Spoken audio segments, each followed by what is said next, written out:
Hey y'all, and welcome to another episode of Natural Remedies Coach with your host, me, Lovely. So today in this episode, we are going to talk about natural remedies for cold and flu. Right now, we are smack dab in the middle of cold and flu season. It starts at the beginning of fall, which is from mid-September through mid-December, and it ends at the end of winter, which is from mid-December through mid-March. So basically, you have a lot of time to get exposed to catching a cold or the flu. But just because you get exposed does not mean that you actually have to get sick. And the natural remedies that we're going to be discussing today can actually prevent colds and flus. And if you actually get sick, they can shorten the duration so you don't have to suffer through all that aches and pains for a very long time. But before we talk about the remedies, let's talk about the differences between a cold and a flu, because sometimes they can mimic each other and it can be a little bit hard to tell. So first off, a cold typically starts off as a sore throat. You might have runny nose, you might get a little congestion, and then maybe towards the end of it, you might have a little bit of a cough. Colds typically last from 5 to 7 days. If you have these symptoms for longer than a week, most likely what you have is a sinus infection. And sinus infections are almost always bacterial in nature. The flu, on the other hand, comes on pretty quickly. It feels like you've been hit by a truck. So not only do you have to deal with congestion and sometimes runny nose and a cough, but you also can have a headache and a fever and chills and aches and pains. You feel sore all over. The flu can be particularly dangerous because it likes to settle in the lung areas and it can cause pneumonia. And you don't want your fever to get too high either, because that's not really good either. So another thing with the flu too is that after those symptoms are gone, you still feel really tired and fatigued for a couple of weeks afterward too. So now that we know the differences between the cold and the flu, let's talk about the remedies that we can take to prevent them and to help us to get better if we do get sick. So one of the best known remedies for preventing colds and flu is elderberries. It's a teeny dark purple berry with light colored flowers, and it's called elderberry because we give it to our elders, or traditionally it was given to our elders because they were more susceptible to getting these kind of viruses. So we give it to them so they wouldn't get sick, and that's why it's called elderberry. Now, there have been a lot of studies done on it that show that it actually helps to shorten the duration of viruses. It also helps to interrupt the replication of the virus too, so that way it can prevent it as well. Elderberry comes in all kind of different forms. It comes in tea, comes in pill, comes in syrup, and I actually like the way it tastes. Sometimes people even make elderberry wine out of it too. So it's one of the more effective preventatives for colds and flu. The second thing that we're going to talk about for cold and flu is going to be oscillococcinum. You've probably seen the commercials for it on TV, and if you've been in a health food store, you've definitely seen the white box with the red stripe.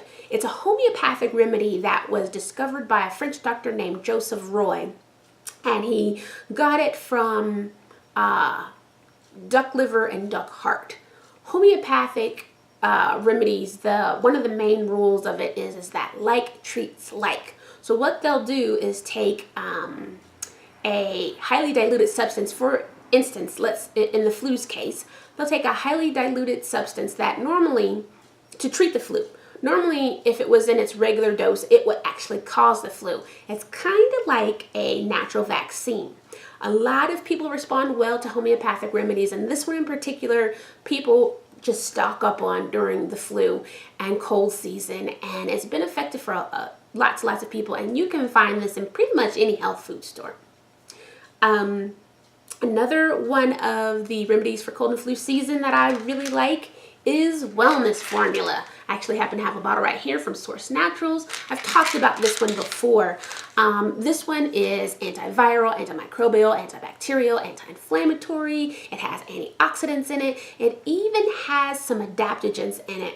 Those are things like, in this one in particular, it has eleuthero root, but adaptogens help your body to adapt to stress. So when you're sick, you're definitely under stress. That way you're not producing so much cortisol and other chemicals that aren't necessarily beneficial while you're sick.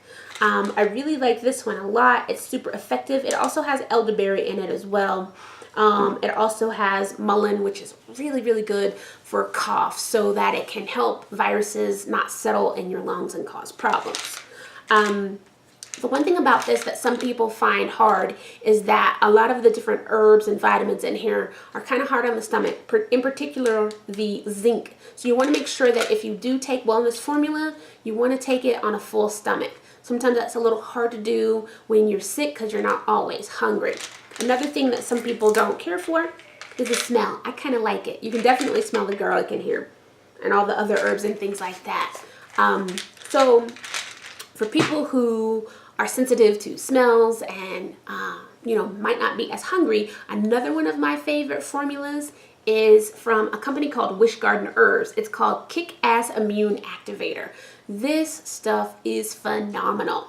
It's also antimicrobial, which so it's going to have antiviral properties in here, antibacterial, anti-inflammatory as well. One of its main powerhouses in here is something called OSHA root. OSHA is so wonderful to support you during cold and flu time. It really supports your lungs, keeps those viruses and bacteria from setting shop up there and making you sick. This formula has baptista root, elderflower, which are the flowers to the elderberry.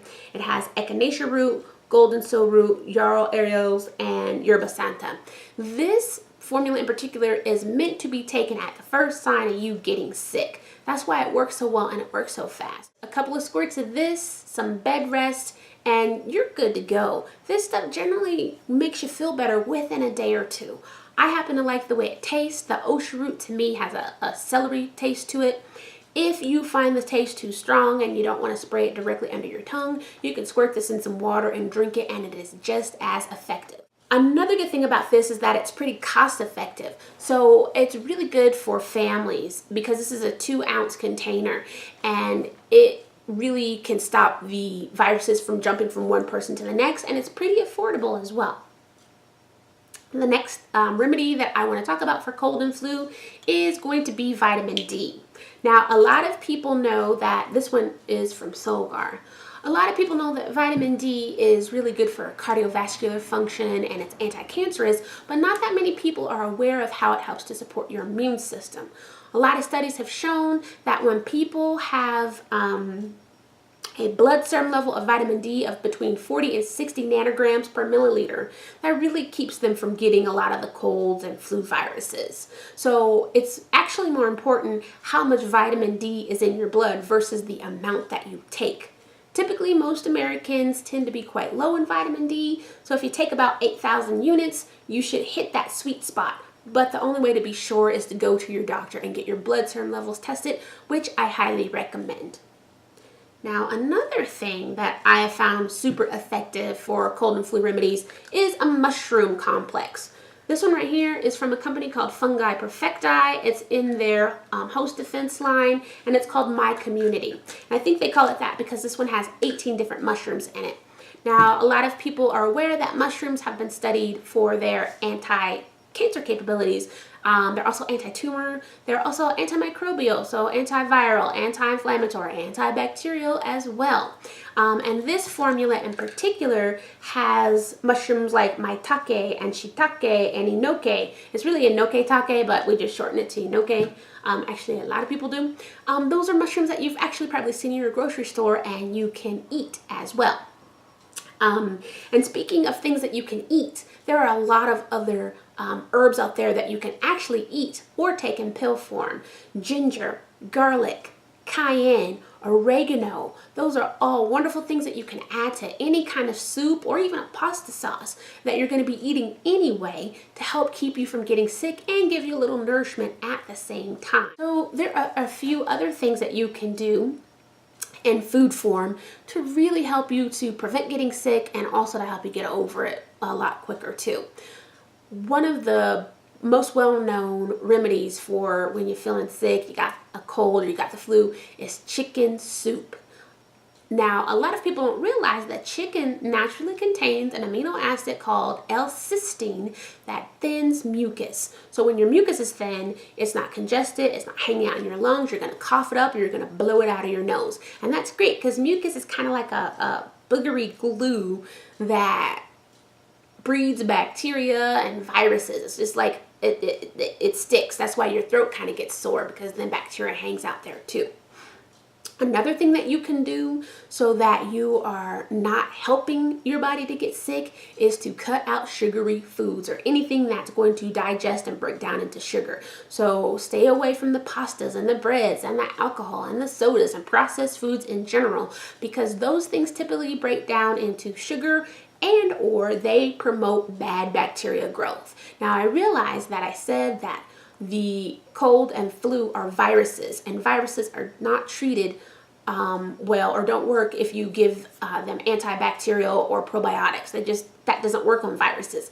However, your body needs you to keep the balance of good bacteria way higher than bad bacteria, because those good bacteria make B vitamins, and B vitamins tell all kind of other things in your body to happen. It makes the macrophages go out there and do its work. It activates natural killer cells. So it's really important that even though these things are viruses, you still keep those good bacteria high up so that they can actually support your immune system to do what it needs to do so that you don't get sick.